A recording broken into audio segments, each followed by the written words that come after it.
Hello mga ka-trending, welcome back to ZK Trend. Matapos umere ang podcast ng Don Bell sa Paano Ba To, nagkaroon kaagad ng samot-saring reaksyon ang mga taga-suporta ng dalawa. Inanunsyo kasi ng Don Bell na ang movie nilang Tayo sa Wakas ay ang last project nila together. Maraming umiyak sa naging desisyon ng dalawa. Ngunit pag-amin din ng Don Bell, maging sila ay natakot din. Very emotional sina Donnie at Belle sa kanilang pag-amin. Hindi porket last project na nila ito, ang Tayo sa Wakas ay no more Don Bell na. Dahil ayon nga kay Donnie, Don Bell is still there. Talaga namang nakakalungkot lang ang desisyon na ito ng Don Bell, lalo na ang mga Bablis, ngunit naiintindihan ito ng mga taga-suporta ng Don Bell ang kanilang desisyon.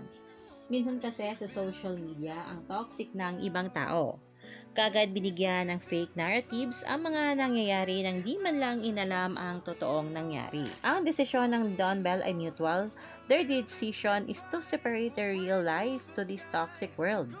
They want to protect what's inside at ayaw nilang masira kung ano man ang nasa kanilang dalawa at syempre sa kanilang mga taga-suporta. Sobrang hirap ito na desisyon ng Don Bell, ngunit mas pinili nila ang ikabubuti and their own growth. Sila yung kauna-unahang love team na nag-announce together na last project na nila to. Karamihan kasi bigla na lang naglalaho o kaya ay may galit sa isa't isa. Hearing the news from their own mouth shows how much they value their supporters. Mahal talaga ng Don Bell ang kanilang mga fans. They didn't let management do the talking and they didn't leave us wondering.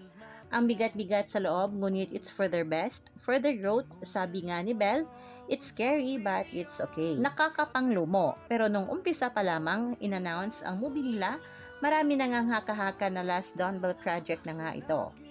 Pero iba pa rin ang sakit pag Don Bell na mismo nagsabi.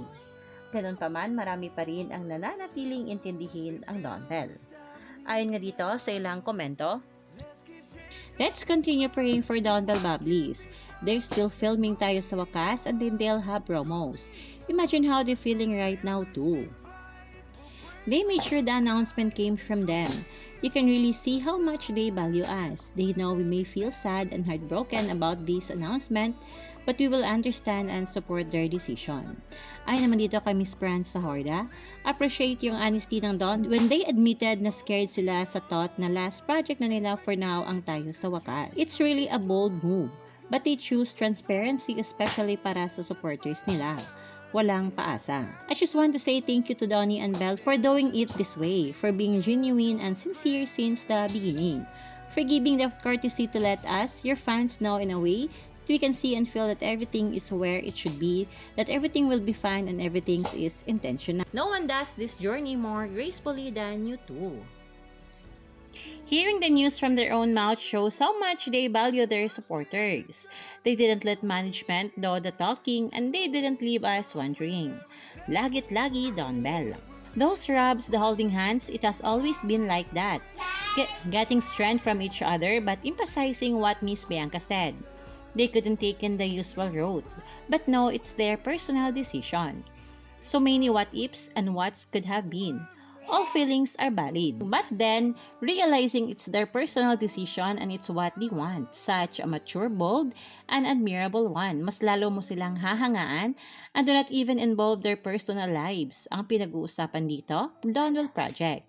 They will always be each other's fan, confident, and the won't ever change. Kayo mga ka-trending, anong opinion nyo at reaction nyo tungkol dito sa naging desisyon nga ng ating Don Bell? I-comment na. Hanggang dito na lang, maraming salamat sa inyong patuloy na panonood.